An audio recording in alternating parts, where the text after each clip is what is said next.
around her to understand how she is. Every single mile along the way, she did a star jump for us. That's kind of what she's known for. She's our little Miss Star Jumper. So every single mile of the way, she did a star jump for us. And in addition to that, along the way, if there were any groups that were off on the side of the road doing cheers or chants or anything, she'd run ahead and she'd tell them, "Cheer for Don and Stephanie, cheer for Don and Stephanie." And, you know, that kept us going. And she has such a lovely spirit. And she is such a blessing. I think it was during that weekend we were staying with my mom, and she told me at that time that she wanted to cycle across the United States. I looked at her like she was like had a third eye or something. You know, it was just crazy. That was crazy. Who's going to cycle across the United States? Okay. So this was in April, and I think she was to leave in June. And I'm like, okay, I'll help you with that. Okay, so I was going to try to act as her liaison.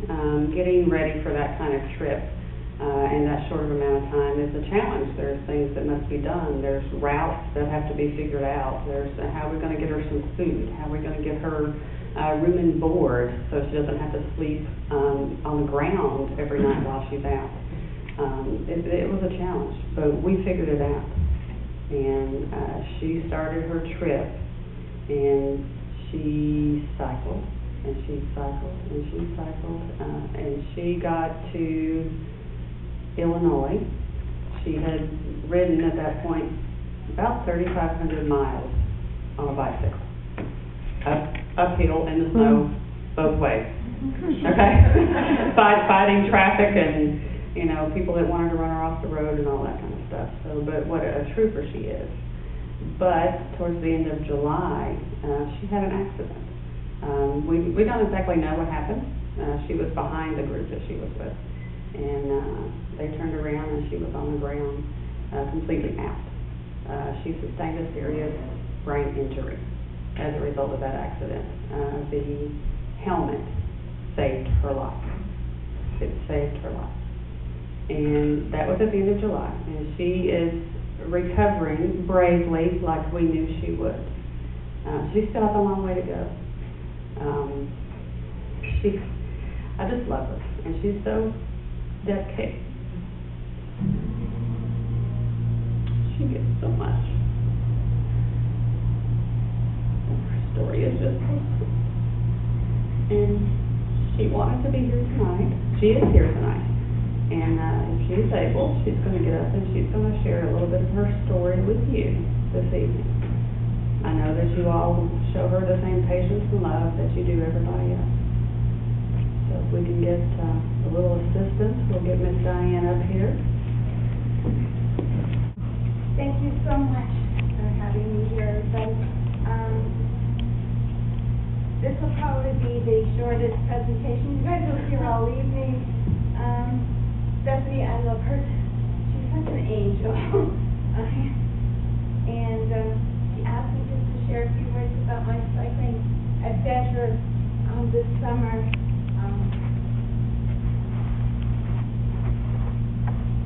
It was a calling from God, and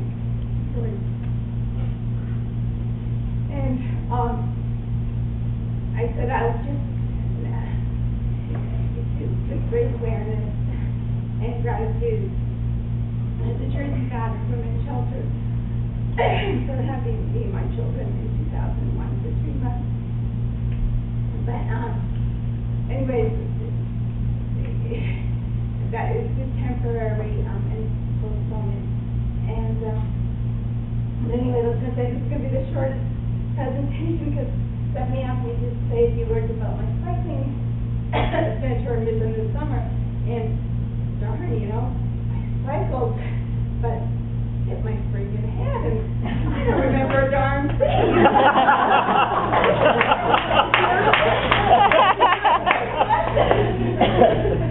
Seriously, I know I cycle from state to state, but God is willing. I just started to say, no matter what state I'm in, I am in constant thanks to you, God. I'm in a state of gratitude and happiness within my heart, and that's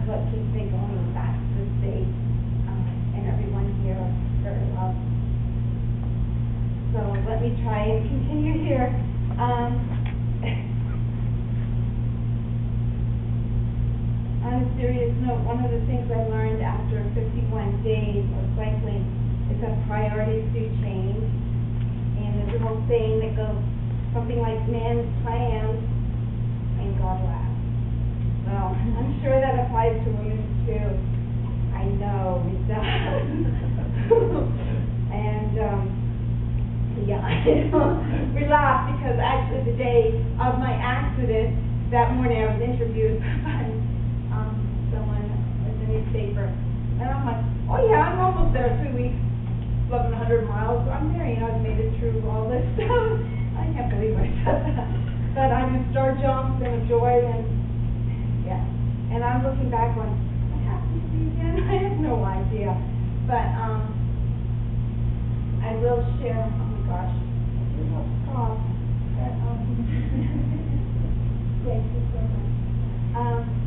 And you have to bear with me, like, you know, when Stephanie asked me, I'm like, okay, I will go there. It doesn't matter. I don't care if I'm drooling down my mouth and it looks beautiful. And I'm like,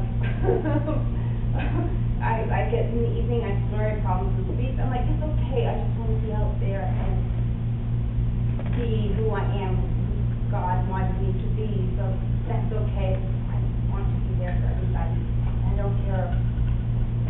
But anyway, what can I say? But yeah, I bumped and hit my head, and I guess I just noticed this last night when I started cycling in 2000 across Iowa. The paper interviewed me, and it was the day of my accident, July 28th. I'm like, holy moly!